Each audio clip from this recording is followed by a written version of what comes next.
A ver, vamos a desempacar esto porque está fascinante. Imaginemos un coche con el tanque lleno de gasolina a reventar.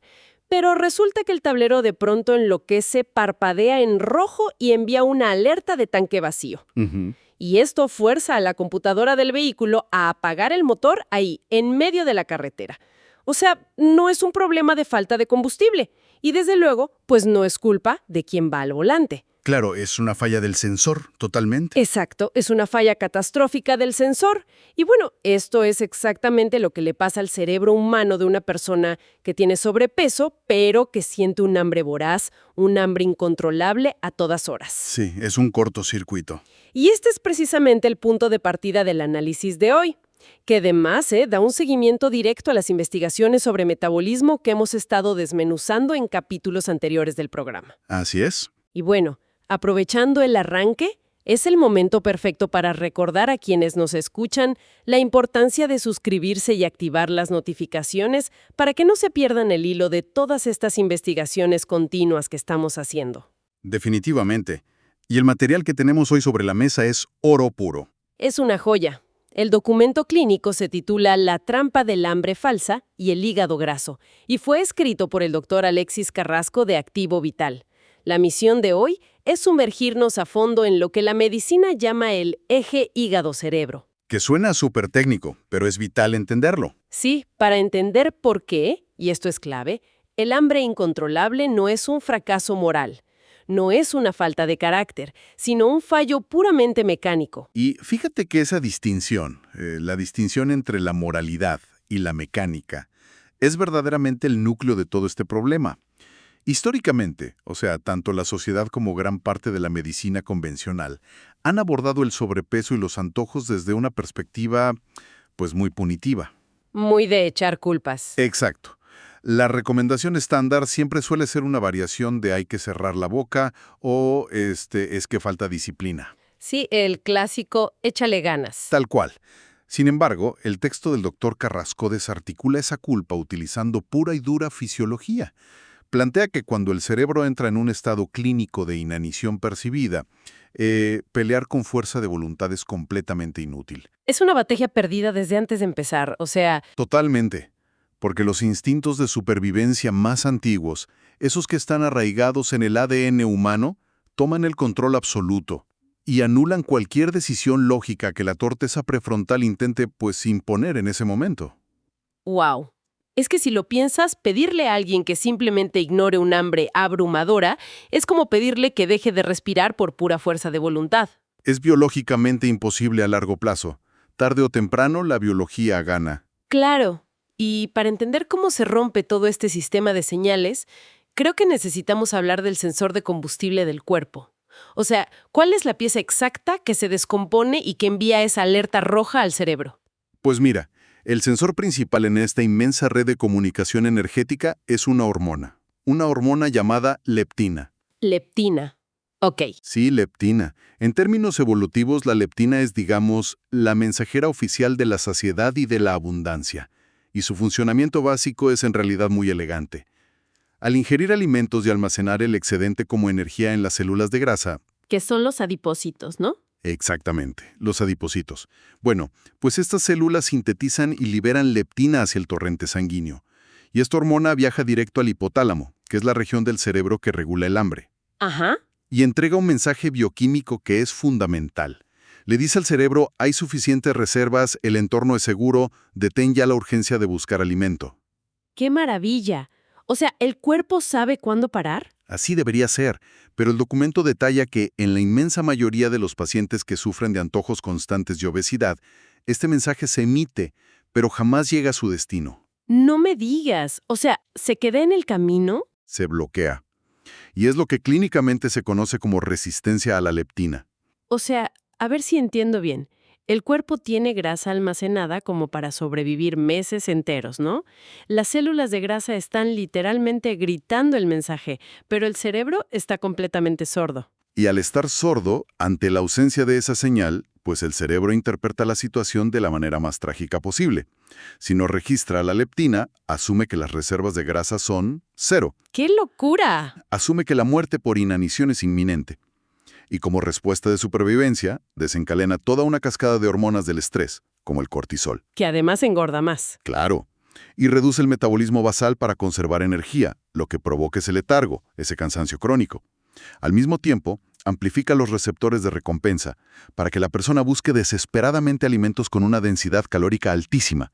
O sea, de ahí vienen los atracones. Pero espera, aquí algo me hace muchísimo ruido. A ver, Si el problema es que la señal de la leptina se bloquea y no llega al cerebro, la pregunta obvia es, ¿qué la está interrumpiendo? Al revisar el documento, se señala a la fructosa como la gran villana, la que descompone todo este medidor. así es. Pero cuando la mayoría de las personas escuchan la palabra fructosa, inmediatamente pues uno piensa en fruta. Manzanas, naranjas, plátanos. O sea, llevamos décadas escuchando que la fruta es fundamental para la salud. Sí, es la asociación lógica. ¿Me estás diciendo que comerse una manzana descompone el metabolismo y bloquea el cerebro? Porque necesitamos aclarar esto de inmediato. No, para nada. Es vital, y el documento lo recalca, hacer una distinción bioquímica entre los alimentos en su matriz natural y los extractos industriales. Ah, ok. Matriz natural. Sí, consumir una manzana entera implica ingerir, sí, algo de fructosa, pero bien empaquetada dentro de una red súper densa de fibra, de agua, vitaminas y polifenoles. Como que viene con su propio antídoto, digamos. Ándale, exactamente. Esta estructura física de la fibra obliga al sistema digestivo a trabajar lentamente y hace que la fructosa se libera a cuentagotas en el torrente sanguíneo. El hígado maneja ese goteo sin ningún problema. Entonces el problema no es la fruta entera. Para nada. El ataque del documento de activo vital se dirige pero con precisión láser a la fructosa industrial líquida. Nos referimos específicamente al jarabe de maíz de alta fructosa y a todos esos azúcares concentrados y refinados que predominan en la dieta moderna. ¿Ya? Estamos hablando entonces de los refrescos, de los jugos empaquetados comerciales, el pan dulce de supermercado. Y todos esos productos que, de manera súper engañosa, inundan los estantes con etiquetas gigantes de light o cero grasa. Esos son los vehículos principales, sí. Y el desastre metabólico ocurre por una particularidad evolutiva de nuestro propio diseño humano. A ver, cuéntame eso. Mira, a diferencia de la glucosa, que puede ser utilizada como fuente de energía inmediata por prácticamente cualquier célula del cuerpo. O sea, desde un músculo en la pierna hasta las neuronas. Exacto, todas usan glucosa. Pero la fructosa no puede ser procesada de manera general por el cuerpo.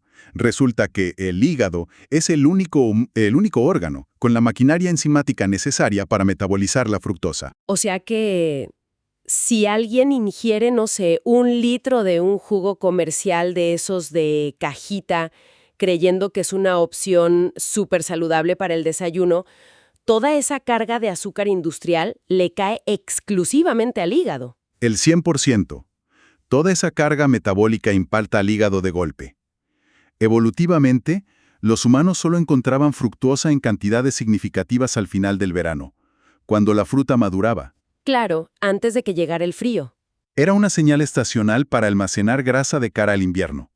Pero hoy, al consumir fructosa líquida en esas cantidades absurdas, el hígado recibe un tsunami químico. Y un tsunami que carece de la fibra frenadora de la fruta entera que mencionábamos. Es muchísima presión para un solo órgano. Demasiada. Al enfrentarse a esta avalancha diaria, la capacidad de procesamiento del hígado se ve superada instantáneamente. Literalmente actúa como un filtro que se satura. Y es en ese preciso momento de crisis cuando se activa un mecanismo que el doctor Carrasco denomina lipogénesis de novo. Lipogénesis de novo. A ver, el nombre técnico impone bastante. Pero si lo desarmamos un poco, suena a la creación de algo, ¿no? Como desde cero. ¿Qué significa exactamente en el contexto de un hígado saturado? Significa literalmente la creación de grasa nueva a partir de carbohidratos. ¡Guau! O sea, ¿el azúcar se vuelve grasa ahí mismo? Exactamente. Como el hígado no tiene la capacidad de procesar esa inmensa cantidad de fructosa industrial para convertirla en energía útil de forma inmediata, su única vía de escape, para no colapsar, es empaquetar ese exceso. Ajá. A través de la lipogénesis de novo, el hígado convierte esas moléculas de azúcar concentrado directamente en triglicéridos. es decir, en grasa pura. Y supongo que esa grasa no se queda ahí nadando felizmente. Ese es el problema crítico. Esta grasa no se transporta de inmediato a otras partes del cuerpo, sino que comienza a acumularse dentro de las propias células hepáticas. Y el resultado directo de este ciclo es una condición clínica que se ha convertido en una epidemia silenciosa, que es el hígado graso no alcohólico. ¡Qué fuerte! Básicamente estamos hablando de personas que desarrollan hígados con el mismo nivel de cirrosis o daño celular que alguien con un problema severo de alcoholismo, Totalmente. pero provocado enteramente por consumir refrescos, juguitos industriales y productos etiquetados falsamente como saludables. O sea, es aterrador. Es una crisis de salud pública. Pero aquí es donde necesitamos conectar los puntos de la historia.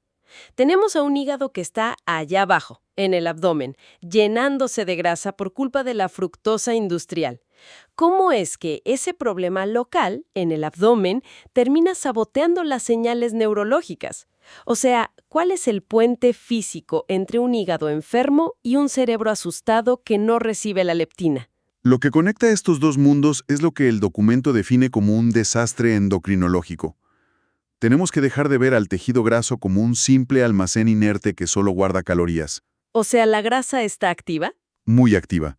Cuando la grasa infiltra el hígado, ese órgano se inflama profundamente y entra en un estado de disfunción crónica. Como consecuencia, el hígado comienza a liberar grandes cantidades de triglicéridos inflamatorios directamente al torrente sanguíneo, de forma continua. Ok.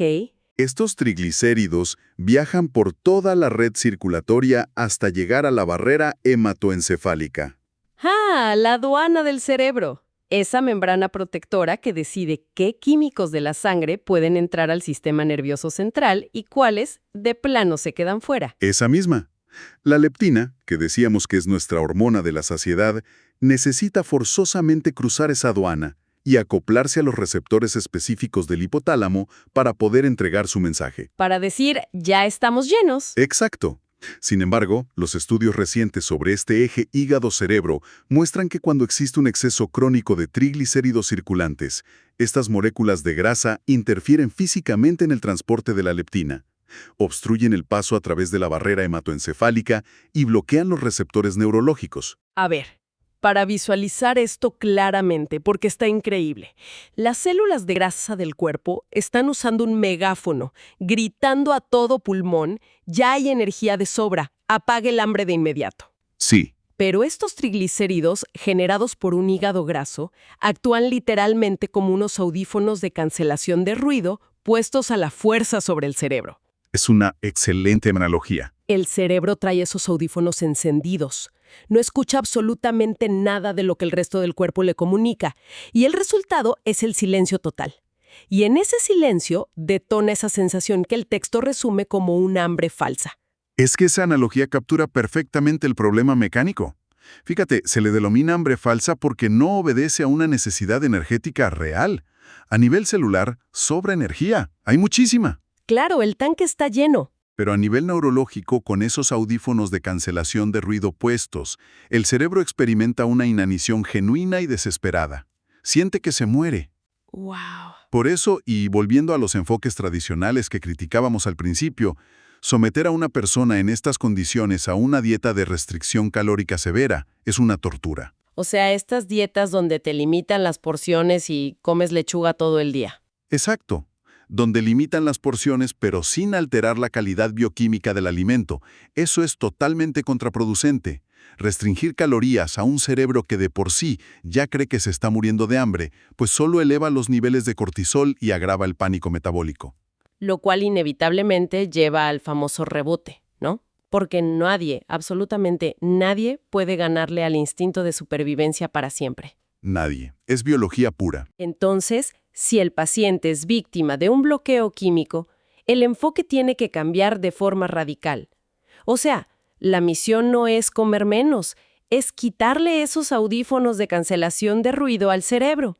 Y para ello, pues hay que limpiar el hígado graso para restablecer la comunicación.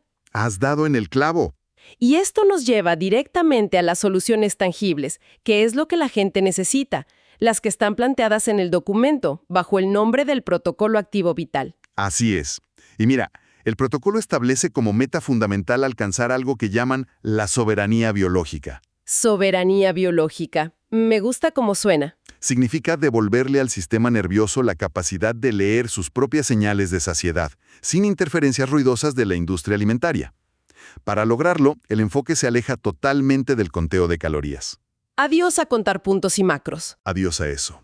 Y se centra en la desinflamación hepática mediante 3 pilares de intervención bioquímica. A ver, analicemos el primer pilar, porque este choca de frente con las recomendaciones nutricionales de las últimas 4 décadas. El documento exige el corte radical e inmediato de los aceites de semillas. ¿Sí? Y este es un cambio de paradigma crucial, ¿eh? Porque durante muchísimo tiempo se promovió el uso de aceites de canola, de soya, de girasol y maíz, bajo la premisa de que, pues al ser de origen vegetal y poliinsaturados, eran súper beneficiosos para el corazón. Claro, era lo que todos los doctores recomendaban. Exacto. Sin embargo, la estructura química de estos aceites es altamente inestable. Tienen múltiples enlaces dobles en sus cadenas de carbono, lo que los hace extremadamente reactivos al calor, a la luz y al oxígeno. O sea, se echan a perder muy rápido. Se oxidan, y el proceso industrial para extraerlos ya implica altísimas temperaturas y solventes químicos superagresivos, por lo que llegan a la alacena de la casa en un estado ya altamente oxidado. Entonces, cuando se ingieren estos aceites oxidados y llegan a un hígado que de por sí ya está saturado e inflamado por la fructosa, me imagino que el impacto debe ser devastador a nivel celular. Literalmente funciona como echarle combustible al fuego de la inflamación. Los compuestos oxidados de estos aceites de semillas dañan las mitocondrias de las células hepáticas. Las fábricas de energía. Ajá. Agravando la resistencia a la insulina y empeorando la disfunción que mantiene altos los triglicéridos en la sangre. Retirar estos aceites es el primer paso y es indispensable para apagar este incendio sistémico. Ok, fuera aceites de semillas. Y esto nos abre la puerta al segundo pilar del protocolo que responde a la pregunta lógica de, bueno, ¿y entonces con qué cocino? ¿Con qué lo sustituyo? Y aquí es donde se rompe otro tabú enorme. Porque el protocolo indica que se deben abrazar las grasas reales. Después de años, décadas de tenerle pavor a las grasas saturadas, el texto insiste en que son fundamentales para enviar una señal de seguridad al cerebro. Es que biológicamente las grasas saturadas y monoinsaturadas naturales tienen cadenas de carbono que son estables, no se oxidan fácilmente, ni en el sartén cuando cocinas, ni dentro del cuerpo humano. Estamos hablando de ingredientes como cuáles. Ingredientes de toda la vida: la mantequilla real, la manteca de buena calidad, el aceite de oliva extra virgen, el aguacate y el aceite de coco. No solo son seguros, sino que tienen un impacto endocrino muy profundo. ¿En qué sentido? Pues que, al consumir este tipo de grasas densas, el sistema digestivo libera hormonas de saciedad reales, como la colecistoquinina y el péptido Y. Y más importante aún, no provocan picos de insulina. Le confirman al cerebro ancestral que el individuo se encuentra en un entorno de abundancia nutricional. O sea, ayudan a apagar las sirenas de alarma de inanición. Exactamente. Le dicen al cuerpo, relájate, hay comida de sobra. Básicamente es darle al cuerpo el combustible denso y estable con el que evolucionó millones de años, en lugar de un líquido inestable extraído en un laboratorio químico con solventes. ¿Es volver a lo real? Pero asumo que por todo lo que hemos detallado hoy sobre el hígado graso y esta cascada inflamatoria, el tercer pilar del protocolo es el punto de inflexión donde de verdad se detiene la lipogénesis de novo. Sí, es el requerimiento no negociable del protocolo, la eliminación absoluta de la fructosa líquida industrial. Si el flujo de jarabe de maíz y azúcares añadidos no se detiene, pues el hígado jamás podrá vaciar sus reservas de grasa. Sigue saturado. Siempre. Al cortar el suministro de esta toxina hepática, el órgano por fin obtiene el espacio metabólico necesario para comenzar a oxidar la grasa acumulada. Y conforme el hígado se va desinflamando, la producción descontrolada de triglicéridos se desploma. ¡Wow! Y entonces, a medida que los triglicéridos desaparecen del torrente sanguíneo, el bloqueo en la barrera hematoencefálica se despeja. Se limpian los caminos. Los receptores quedan libres y de pronto esa leptina que el cuerpo siempre estuvo produciendo cruza la aduana y entra al hipotálamo. Así es. Y el cerebro se da cuenta de que las reservas están llenas y ese hambre incontrolable se esfuma. La teoría es impecable.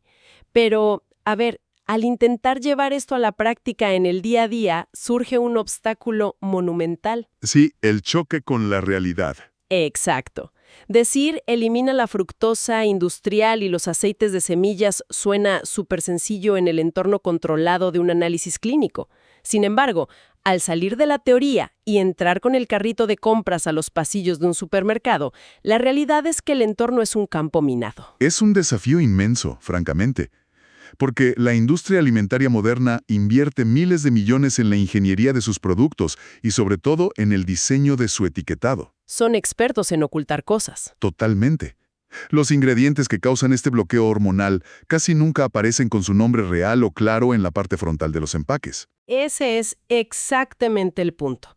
O sea, un jugo o una caja de cereal de la marca que quieras no te advierte en letras rojas que contiene compuestos que te van a oxidar el hígado. La fructosa industrial se esconde en las etiquetas de ingredientes bajo decenas de sinónimos químicos. Que además suenan inofensivos. Sí, o hasta saludables.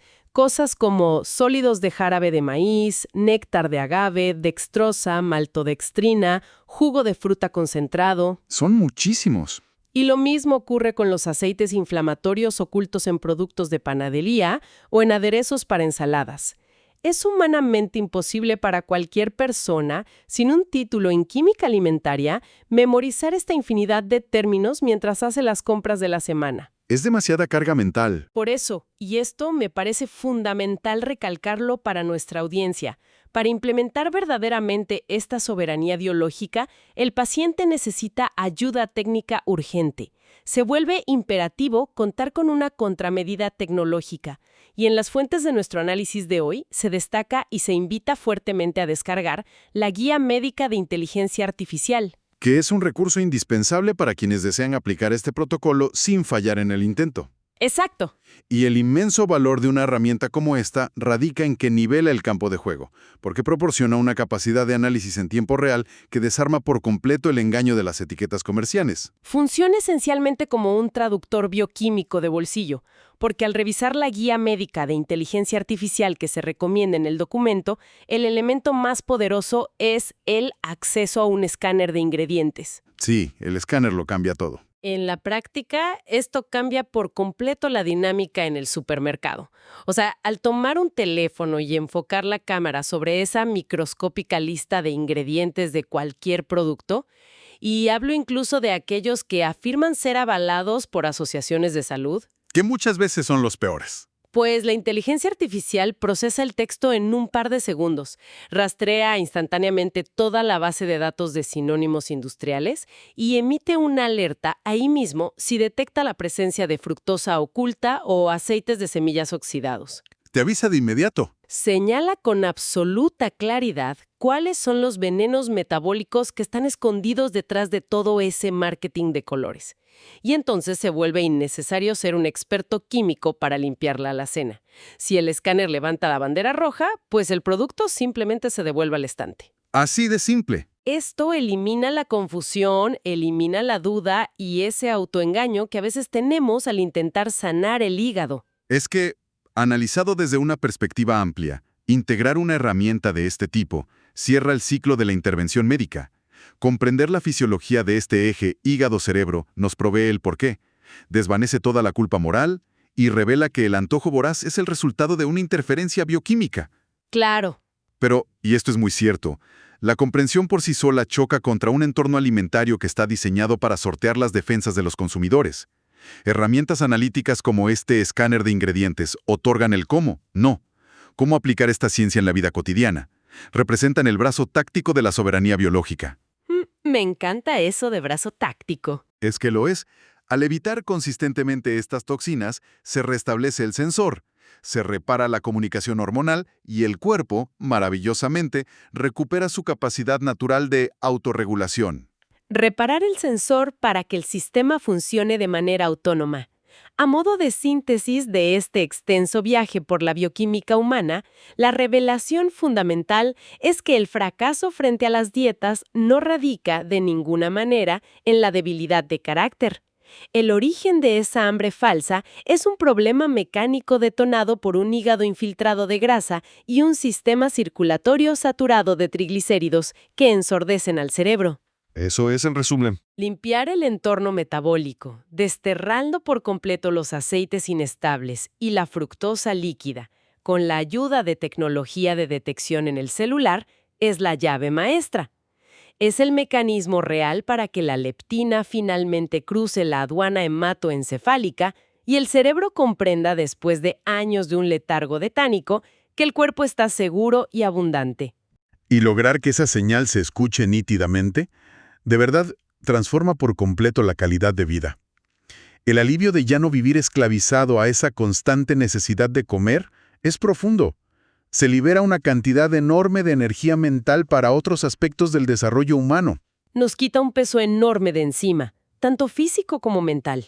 Y bueno, antes de concluir este análisis profundo, hay una reflexión que se desprende de estas fuentes y que resulta verdaderamente intrigante para que la gente se la lleve a casa. A ver. Si algo tan visceral, tan fundamental y tan antiguo como el instinto humano del hambre puede ser completamente distorsionado, hackeado y bloqueado por químicos que están ocultos en el supermercado, ¿qué otras áreas del comportamiento humano están bajo la misma influencia?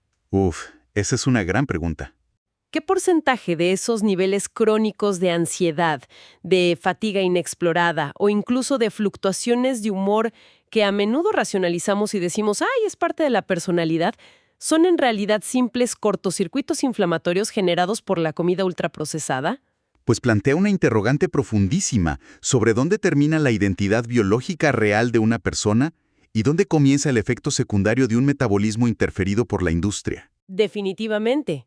Nos invita a observar con otros ojos todo, absolutamente todo lo que consumimos y cómo experimentamos el día a día bajo la superficie. Queda muchísimo territorio por explorar en estas fronteras de la biología moderna. Agradecemos enormemente que se hayan sumergido en este recorrido analítico tan profundo con nosotros. Ha sido un rompecabezas metabólico fascinante. Sin duda. Nos encontramos en el próximo análisis.